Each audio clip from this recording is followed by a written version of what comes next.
함께 교독했으면 좋겠습니다. 시편 90편의 말씀을 한 절씩 교독하시고 우리 마지막 절은 함께 읽도록 하겠습니다. 주여, 주는 대대에 우리의 거처가 되셨나이다. 산이 생기기 전 땅과 세계도 주께서 조성하시기 전 곧 영원부터 영원까지 주는 하나님이시입니다. 주께서 사람을 티끌로 돌아가게 하시고 말씀하시기를 너희 인생들은 돌아가라 하셨사오니 주의 목전에는 천년이 지나간 어제 같으며 밤의 한순간 같을 뿐입니다. 주께서 그들을 홍수처럼 쓸어가시니이다. 그들은 잠깐 자는 것 같으며 아침에 돋는 풀 같으니이다. 풀은 아침에 꽃이 피어 자라다가 저녁에는 시들어 마르나이다. 우리는 주의 노에 소멸되며 주의 분내심에 놀라나이다. 주께서 우리의 죄악을 주의 앞에 놓으시며 우리의 은밀한 죄를 주의 얼굴빛 가운데 두셨사오니 우리의 모든 날이 주의 분노 중에 지나가며 우리의 평생이 순식간에 다하였나이다. 우리의 연수가 70이요 강건하면 80일이라도 그 연수의 자랑은 수고와 슬픔뿐이요 신속기간이 우리가 날아가니이다. 누가 주의 노여움의 능력을 알며 누가 주의 진노의 두려움을 알리까? 우리에게 우리 날 개수함을 가르치사 지혜로운 마음을 얻게 하소서. 여호와여 돌아오소서. 언제까지이니까? 주의 종들을 불쌍히 여기소서. 아침에 주의 인자하심이 우리를 만족하게 하사 우리를 일생 동안 즐겁고 기쁘게 하소서. 우리를 괴롭게 하신 날수대로와 우리가 화를 당한 연수대로 우리를 기쁘게 하소서. 주께서 행하신 일을 주의 종들에게 나타내시며 주의 영광을 그들의 자손에게 나타나소서. 함께 읽습니다. 주 우리 하나님의 은총을 우리에게 내리게 하사 우리의 손이 행한 일을 우리에게 견고하게 하소서. 우리의 손이 행한 일을 견고하게 하소서. 아멘. 오늘부터 우리가 성탄 전까지 시편의 말씀들을 한 편씩 묵상하도록 하겠습니다. 성탄을 기다리는 우리의 마음 가운데 주님을 향한 이 찬송의 마음, 찬미의 마음이 먼저 회복되고 넘쳐나기를 소망합니다. 고난주간과는 달리 이 성탄의 이 절기, 이 대림절은 우리 가운데 기쁨과 소망의 절기죠.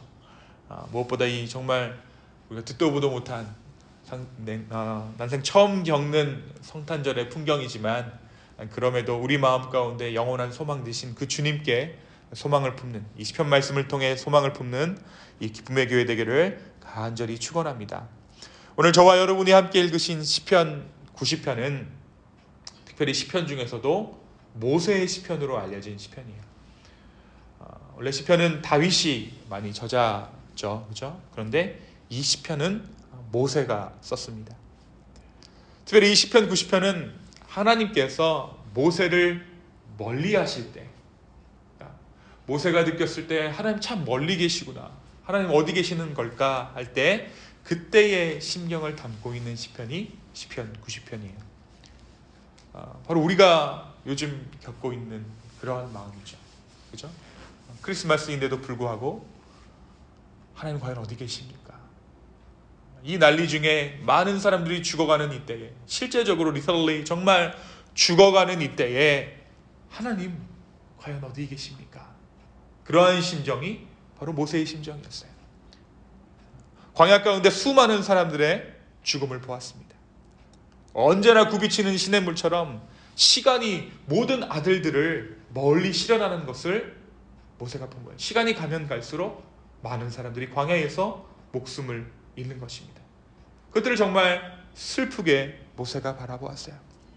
그렇게 하나씩 자신의 곁을 떠나가는 사람들을 보면서 모세가 묵상하게 된 것이 무엇입니까? 시편에 보니까, 오늘 말씀에 보니까 죄예요. 우리의 죄가 우리를 죽게 하는구나. 그 죄를 향한 하나님의 분노였습니다. 그 인간의 죄로 인해서 하나님께서 분노하고 계시다는 것을 모세가 깨닫게 되었어요. 모든 인간이라면 운명적으로 받아들여야 하는 그 죽음 위에 서려 있는 죄를 향한 하나님의 분노를 모세가 본 것입니다. 그 하나님의 분노 가운데 모든 것은 생명을 잃습니다. 우리가 1000년을 산다고 해도 언젠가 죽는 것은 피할 수 없습니다. 아침에 파릇파릇했던 풀도 저녁이 되면 말라버리고 맙니다. 모든 것은 정해진 연수가 있습니다. 설령 그 연수가 늘어난다고 하더라도 죽음을 유예했기에 고통의 시간만이 더해질 뿐 더 이상의 의미가 없습니다. 근데 반대로 이 모세가 이러한 유한한 자신의 삶을 묵상하다가 또 발견하게 된 것이 있는데 하나님의 속성입니다. 무엇이 하나님의 속성입니까? 영원하신 하나님. 우리는 죽지만 주님은 영원하시다. 그것이 바로 모세가 오늘 말씀을 시작하고 있는 근거이죠. 시편 90편 2절입니다. 산이 생기기 전 땅의 세계도 주께서 조성하시기 전 곧 영원부터 영원까지 주는 하나님이시니이다. 주께서 사람을 티끌로 돌아가게 하시고 말씀하시기를 너희 인생들은 돌아가라 하셨다. 사실 모세는 지금 인류를 대표로 하나님께 기도하고 있는 것이에요. 이러한 깨달음 가운데 모세가 무엇을 택합니까? 모세는 기도를 택해요. 모든 것을 무너뜨리는 죄의 권세에 반격하는 유일한 통로가 기도였습니다. 또 우리 때문에, 정확히는 우리의 죄 때문에 분노하시는 하나님께 다가가는 것도 기도를 통해서였어요. 또 하나님을 거쳐 삼는 것도 이 기도를 통해서입니다. 1절에 보면 주여 주는 대대에 우리의 거처가 되셨나이다. 우리가 머물 곳이 되셨습니다. 하나님께서 우리가 머물 곳입니다. 그런데 그것을 어떻게 우리가 그 거처에 다다릅니까? 기도였습니다. 기도였어요. 모든 자들이 광야에서 죽게 된다면 하나님의 구원의 역사를 이룰 만한 사람 역시 남아있지 않기 때문에 이 정말 모세는 기도 가운데 하나님 앞에 매달리기 시작한 거예요. 그러니까 모세는 지금 죄로 인해 멸종위기에 처한 인간을 보호하기 위한 기도를 하나님 앞에 드리고 있습니다. 그 기도의 내용이 12절부터 17절까지예요. 주님, 먼저 인간에게 주어진 제한된 나를 기억하게 하여 주십시오. 그래서 우리가 지혜롭게 살게 하여 주시옵소서. 분노 중이신 하나님, 그러나 우리에게 주님의 긍휼을 보여주십시오. 시들어가는 인생 가운데 일생 변하지 않는 하나님의 인자하심으로 채워주시는 아침을 허락하여 주시옵소서. 만약 우리가 그분을 바라보지 않았을 때의 그 고통만큼이나 충만한 기쁨을 우리가 주님을 바라봄으로 우리의 삶 가운데 허락하여 주시옵소서.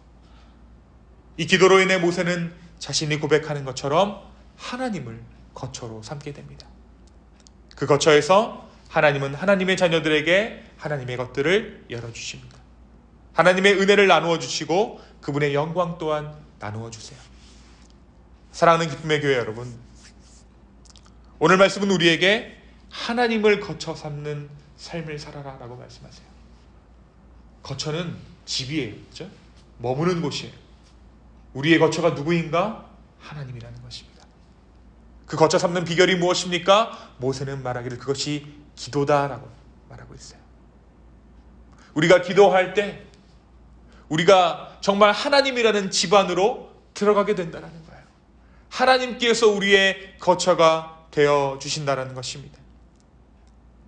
모세는 그 거처에 어떻게 도달하는가? 모세는 의심의 여지 없이 그 거처에 도달하는 방법으로 기도를 꼽습니다. 우리는 기도로 하나님이라는 거처에 들어갑니다.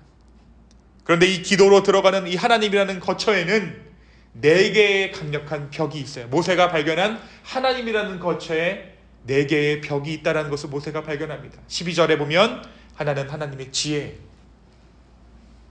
그리고 하나는 하나님의 용서하심입니다.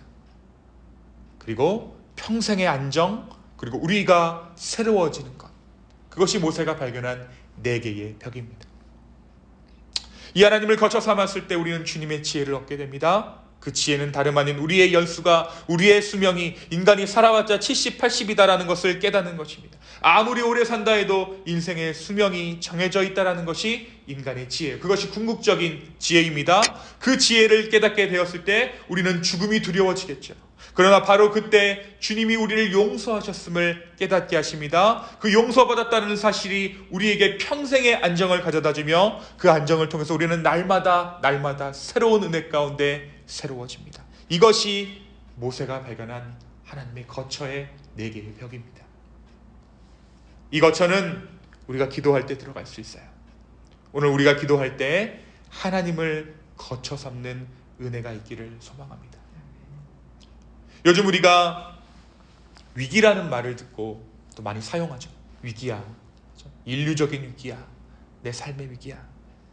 여러분, 이 크라이시스라는 이 위기라는 말의 어원은 다름 아닌 전환점이라는 뜻이에요.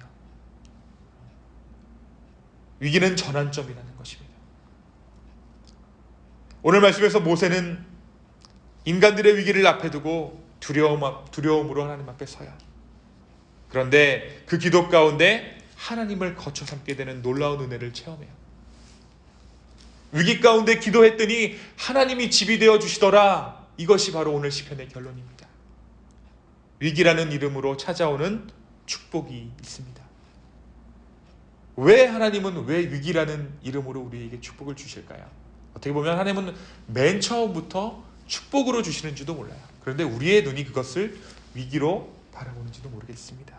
혹은 그냥 두면, 우리의 인생을 그냥 두면 도무지 변하지 않기 때문에, 이전의 나로서는 도저히 감당할 수 없기 때문에 한 번 위기로 우리의 삶을 바꾸어 주시고 진정한 축복을 축복으로 여기게 하는 하나님의 섭리가 그 안에 숨겨져 있는지도 모르겠어요.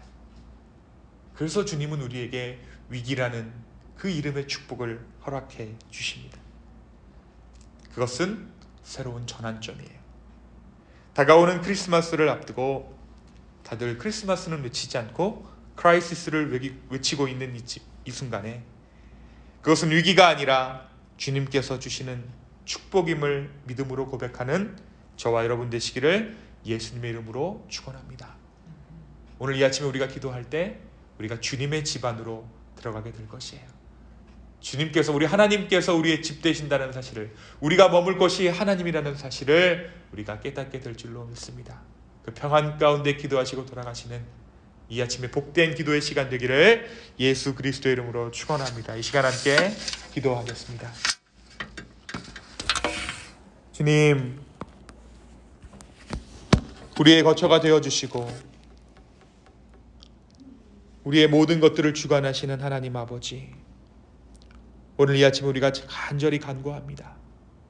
성령 안에 우리의 삶을 주관하여 주시옵소서. 많은 자들이 이때가 위기다라고 말하고 있지만 주님, 그러나 이 모든 것이 하나님께서 허락하시는 새로운 시작의 전환점임을 우리가 믿음으로 바라봅니다. 주여, 우리를 긍휼히 여겨주시고 한 사람 한 사람의 그 심령들 가운데 주님께서 허락하시는 마음들을 주님 알게 하여 주시옵소서. 주님 감사합니다. 이 모든 말씀 살아계신 예수 그리스도의 이름으로 기도하였습니다. 아멘.